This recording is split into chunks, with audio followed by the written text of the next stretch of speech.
پھر اس سرزمین میں علامہ اقبال جیسی شخصیت پیدا ہوئی ہے.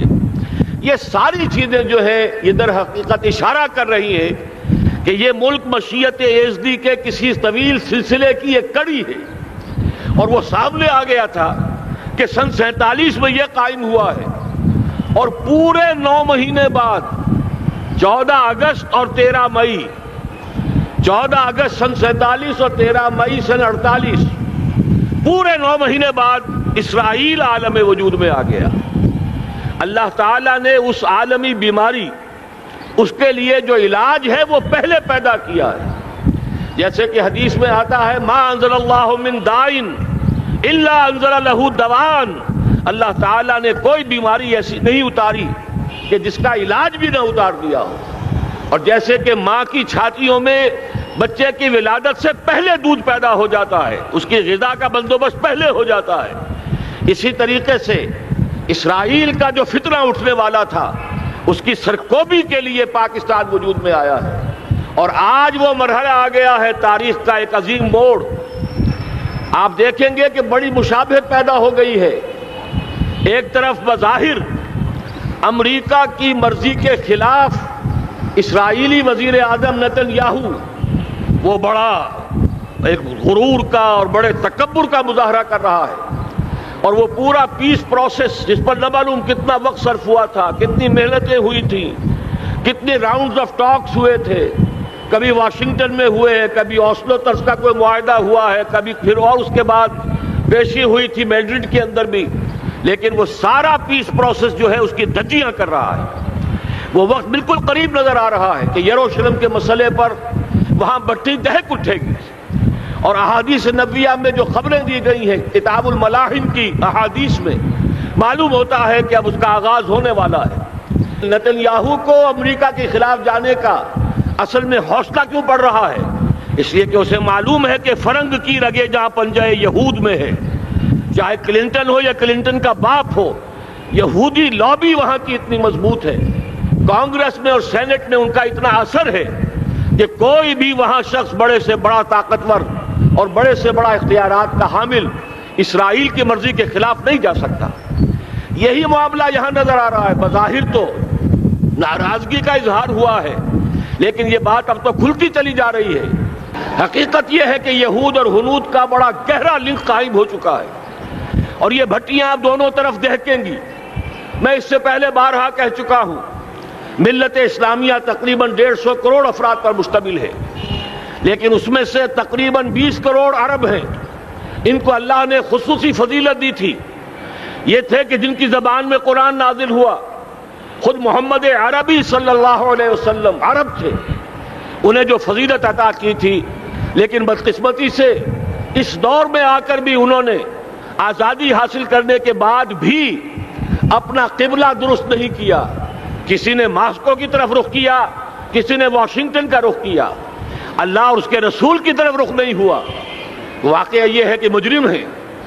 دوسرے بڑے مجرم 150 کروڑ میں سے 10%، یہ 15 کروڑ مسلمان ہیں. حالیہ جو سینسس ہمارا ہوا ہے اس کے بعد اندازہ ہو رہا ہے کہ یہاں کی آبادی 15 کروڑ ہو چکی ہے.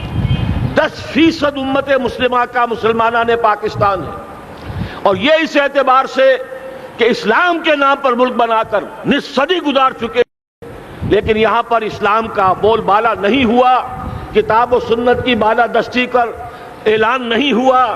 دستور میں ساری اسلامی دفعات موجود، لیکن اس کے ساتھ ہی ایسے خلا موجود، چور دروازے موجود کہ کوئی دفعہ بھی مؤثر نہیں ہے. یہ منافقت کا پلندہ لے کر ہم چل رہے ہیں اس دستور کو، اس دستور مملکت پاکستان کو.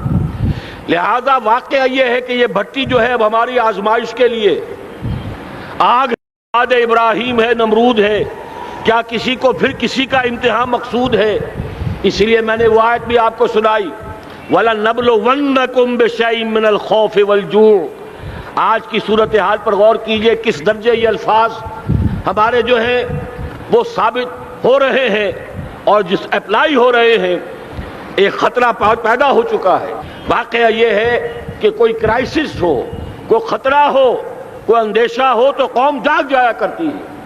اور اس کے بعد حقیقت یہ ہے اگر ہم نے جرأت کر لی، اور مجھے یقین ہے کہ ہو جائے گا، کچھ لیت و لال ہے، کچھ تاخیر ہے، حکومت کے کچھ اعلانات دو طرفہ سے بھی آ جاتے ہیں، لیکن مجھے یقین ہے یہ دھماکہ ہوگا، یہ مشیت ایزدی ہے، یہ شدنی امر ہے، یہ ہوگا۔ اور اس کے بعد یقیناً اس آیت مبارکہ کا دوسرا لفظ ہم پر منطبق ہوگا، وَلَنَبْلُوَنَّكُمْ بِشَيْءٍ مِّنَ الْخَوْفِ وَالْجُوعِ۔ یہاں دوسرا لفظ بھوک کا لفظ ہے، ہم پر سختیاں آئیں گی یقیناً۔ الکفر ملت واحدہ، پوری دنیا امریکہ کی زیر سرپرستی ہمارے خلاف کھڑی ہوگی، ہمارے اوپر پابندیاں لگیں گی، لیکن شاید ہمارے جذبہ ایمانی کو بیدار کرنے کے لیے اللہ تعالیٰ اسی کو ذریعہ بنا دے، اور پھر اس کے ذریعے سے پورے عالم اسلام میں عوامی سطح پر جو ہمدردی پیدا ہوگی پاکستان کے ساتھ، اس کے آثار شروع ہو گئے ہیں۔ کبھی قطر کی طرف سے خبر آ رہی ہے، کبھی الاحرام کا جو ہے وہاں بات سامنے آ رہی ہے۔ معلوم ہو رہا ہے کہ جو بھی پبلک اوپینین ہے پورے عالم اسلام میں، اس کی وجہ کیا ہے؟ میں نے اپنے پچھلے جمعے کے خطاب میں عرض کیا تھا کہ جیسے پاکستان سلطنت خداداد پاکستان ہے، ایسے ہی اس کی ایٹمی صلاحیت یہ بھی خداداد ہے، اللہ نے چھپر پھاڑ کر ہمیں دی ہے۔ ایسا نہیں تھا کہ ہم نے لیبارٹریاں بنائی ہوں، ہمارے سینکڑوں اور ہزاروں سائنسدان ریسرچ میں لگے ہوئے ہوں، نہیں، اچانک اللہ تعالیٰ کی طرف سے ہمیں ایک نعمت غیر مترقبہ عطا ہو گئی ڈاکٹر عبدالقدیر کی شکل میں۔ پھر نہ معلوم کس کس ذریعے سے اس پروگرام کو آگے بڑھانے کے لیے جن پرزوں کی ضرورت تھی، کس کس ذریعے سے وہ پرزے یہاں پہنچے ہیں۔ یہ بھی خالص خداداد صلاحیت ہے، اور اس کو سمجھ لینا چاہیے کہ یہ ہمارے لیے ایک فرض کفایہ کے درجے میں ہے پوری امت مسلمہ کی طرف سے۔ اس کی وجہ کیا ہے؟ پورے عالم اسلام میں کہیں اور یہ صلاحیت موجود نہیں۔ کچھ ایٹمی دانت نکلنے کا امکان پیدا ہوا تھا عراق میں، آپ کو معلوم ہے کئی سال پہلے اسرائیل کے جیٹس آئے اور اس کی ایٹمی تنصیبات کو تہس نہس کر کے چلے گئے۔ اس کے بعد جو کچھ ہوا ہے خلیج کی جنگ میں، اس کا اگلا پچھلا کھایا پیا سارا اگلوا دیا، اور اس کے لیے جو پابندیاں ہیں شدید سے شدید تر ابھی تک چلی آ رہی ہیں۔ تو اچھی طرح سمجھ لیجئے کہ پورے عالم اسلام میں صرف ایک پاکستان ہے، پوری دنیا میں صرف ایک ملک ہے جو اسلام کے نام پر بنا، پورے عالم اسلام میں صرف ایک ملک ہے جس کے پاس ایٹمی استعداد ہے۔ ان دونوں چیزوں کو سامنے رکھیے تو پھر مشیت ایزدی میں مختلف چیزیں جو اللہ تعالیٰ کی اس تدبیر کے اندر موجود ہے، اس کی کچھ نہ کچھ کڑیاں جو ہے ملتی نظر آتی ہیں۔ لہذا اگر یہ معاملہ ہو جاتا ہے تو یقیناً اگرچہ سختی آئے گی، وَلَنَبْلُوَنَّكُمْ بِشَيْءٍ مِّنَ الْخَوْفِ وَالْجُوعِ، لیکن ایک تو یہ کہ اس قوم کے اندر سے انشاءاللہ جذبہ ایمانی برآمد ہوگا، اس قوم کے اندر سے ایثار اور قربانی کے جذبات برآمد ہوں گے، پورے عالم اسلام کی اخلاقی سپورٹ اسے حاصل ہوگی۔ اور میں یہ سمجھتا ہوں کہ جیسے نوائے وقت نے بھی بہت اچھا کیا، کل یا پرسوں کے اپنے جو سر وقت پر وہ احادیث شائع کر دی ہیں، جن میں سے دوسری حدیث بڑی معنی خیز ہے۔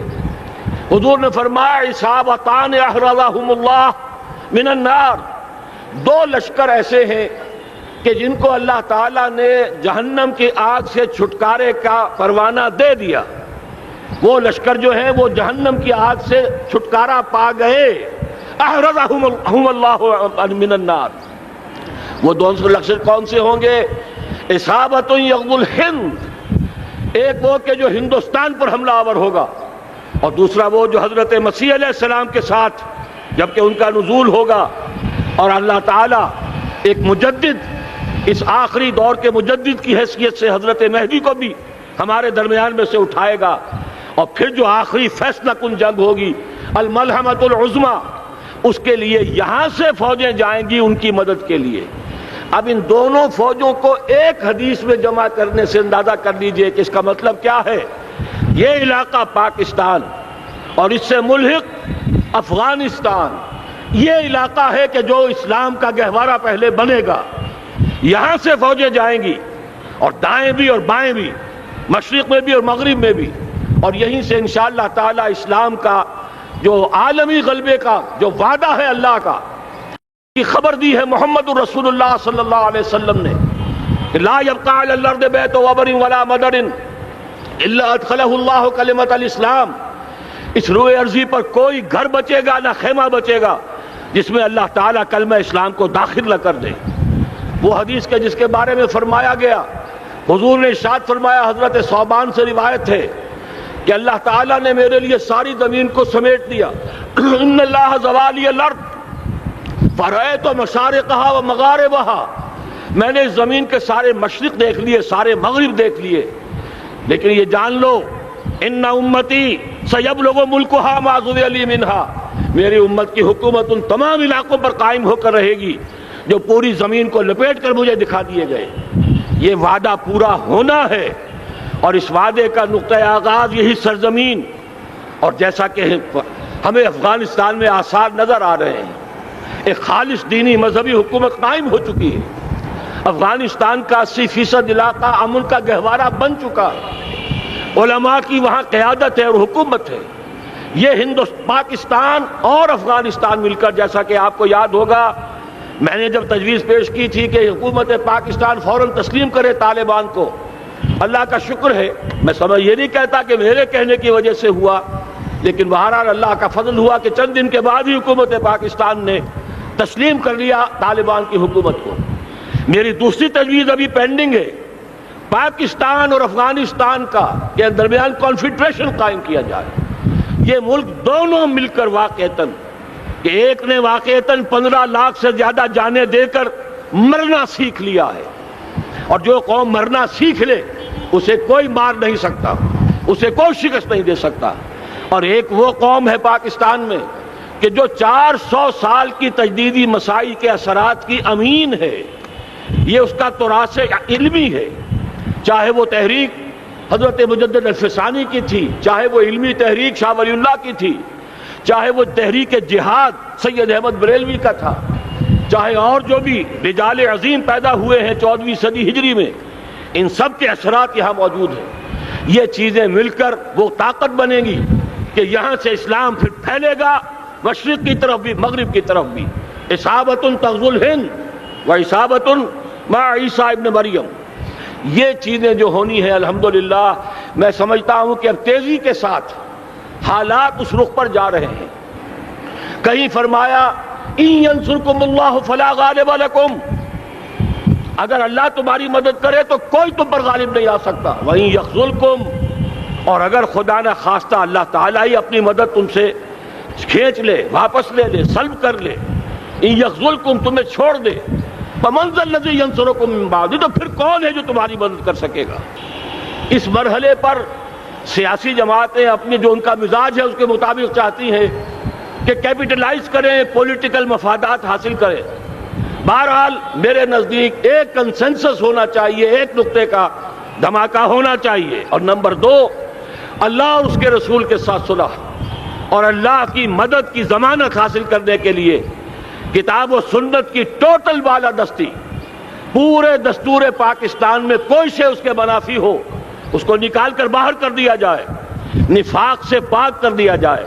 جیسے دعا ہے اللہم ربنا طہر قلوبنا من النفاق، اسی طرح دعا مانگیے کہ اللہ ہمارے ملک کے دستور کو نفاق سے پاک کر دے، اور وہ ساری ترامیم جن کا کہ ہم نے ایک مہم بھی چلائی تھی، وہ ترامیم جس کا تقریباً وعدہ کیا تھا نواز شریف صاحب نے، جس کے لیے 2 مرتبہ ایک محفل میں کہا تھا راجہ ظفر الحق صاحب سے کہ راجہ صاحب پھر تیاری کیجئے اور دستور کی ترمیم کا بل تیار کیجئے، لیکن یہ کہ معلوم ہوتا ہے کوئی بڑا ہاتھ ایسا تھا جس نے روک دیا ہے۔ یہی ہاتھ ہے جو آج ہمیں ایٹمی دھماکہ کرنے سے روک رہا ہے۔ ہمیں چاہیے کہ یہ دونوں دھماکے بیک وقت کریں، اور ان دونوں دھماکوں کے بعد پھر چاہے دنیا کی کوئی طاقت ہماری دشمن بن جائے، ہمارے لیے اللہ تعالیٰ کی مدد و نصرت ہوگی۔ وَلَنَبْلُوَنَّكُمْ بِشَيْءٍ مِّنَ الْخَوْفِ وَالْجُوعِ وَنَقْصٍ مِّنَ الْأَمْوَالِ وَالْأَنفُسِ وَالثَّمَرَاتِ وَبَشِّرِ الصَّابِرِينَ الَّذِينَ إِذَا أَصَابَتْهُم مُّصِيبَةٌ قَالُوا إِنَّا لِلَّهِ وَإِنَّا إِلَيْهِ رَاجِعُونَ۔ تو قوم انشاءاللہ تعالی، میں یہ سوچا کرتا تھا قوم مردہ ہے، بے حس ہو چکی ہے، دین سے عام طور پر بیزاری پیدا ہوتی جا رہی ہے، جو ہمارے دینی قیادت ہے اس سے بھی لوگوں کے اندر مایوسی پیدا ہو رہی ہے۔ کیسے ہوگا؟ میں نے بارہا کہا جب میں یہ شواہد دیکھتا ہوں جو حدیث میں ہے، جس کی خبریں دی گئی ہیں، 400 سال کی تاریخ دیکھتا ہوں، تو مجھے پاکستان کا مستقبل بہت شاندار نظر آتا ہے۔ یہ تو مشیت ایزدی میں کسی بہت اہم رول کو پلے کرنے کے لیے قائم ہوا ہے۔ جب میں زمینی حالات کو دیکھتا ہوں تو مایوسی ہوتی ہے، لیکن میں یہ سمجھتا ہوں کہ وہ وقت آ گیا ہے کہ جس میں یہ قوم جھنجھوڑی جائے۔ ایک دفعہ کا یہ جھنجھوڑا جانا انشاءاللہ تعالی ہمارے بہت سے دل اندر دور کر دے گا۔ آخر چینی کیا تھے؟ ایک 10 صدی پہلے کے چینی افریقی قوم آج کہاں سے کہاں پہنچ گئی ہے۔ ہمارے اندر بھی چاہے یہ کہ اوپر راکھ ہے، اندر چنگاریاں ہیں، ان چنگاریوں کے بھڑکنے کا وقت آ گیا ہے، اور انشاءاللہ العزیز اسی ایٹمی دھماکے سے اس پورے عمل کا جو ہے آغاز ہو جائے گا، جس سے یہ سرزمین پاکستان اسلام کا گہوارہ بنے، اور پھر یہاں سے پوری دنیا میں اسلام کے غلبے کی جد و جہد کا آغاز کیا جائے۔ بس میں اسی پر اکتفا کر رہا ہوں۔ اللہ تعالیٰ سے دعا کرتا ہوں کہ وہ ہمارے حکمرانوں کو، اگر تو کوئی تاخیر ہو رہی ہے انتظامی امور کی وجہ سے، کوئی بات نہیں، بہرحال معاملہ ایک اچانک ہو گیا ہے، لیکن مجھے توقع ہے کہ انشاءاللہ وہ دھماکہ ہوگا اور جلد ہوگا۔ اگر کوئی تذبذب ہے تو ہم اللہ تعالیٰ سے دعا کریں گے وہ نواز شریف صاحب کے دل کو پھیر دے اور اس کے اندر استقامت پیدا کر دے، اور دوسرے یہاں کی سیاسی جماعتوں کو بھی یہ توفیق دے کہ کوئی اور سیاسی مسئلہ اس وقت نہ اٹھائیں، اور جو بھی یہاں پہ مذہبی اور دینی عناصر ہیں انہیں اللہ توفیق دے کہ وہ اس دھماکے کا مطالبہ کرنے کے ساتھ ساتھ، بلکہ میں یہ سمجھتا ہوں کہ اس سے بھی زیادہ زوردار انداز میں دستور پاکستان سے منافقت کے خاتمے اور کتاب و سنت کو سپریم لا قرار دینے کی ترمیم جو ہے اس کا دھماکہ بھی کیا جائے۔ اللہ تعالیٰ ہمیں اس کی توفیق عطا فرمائے۔ اقول قولی ھذا واستغفر اللہ لی ولکم ولسائر المسلمین والمسلمات۔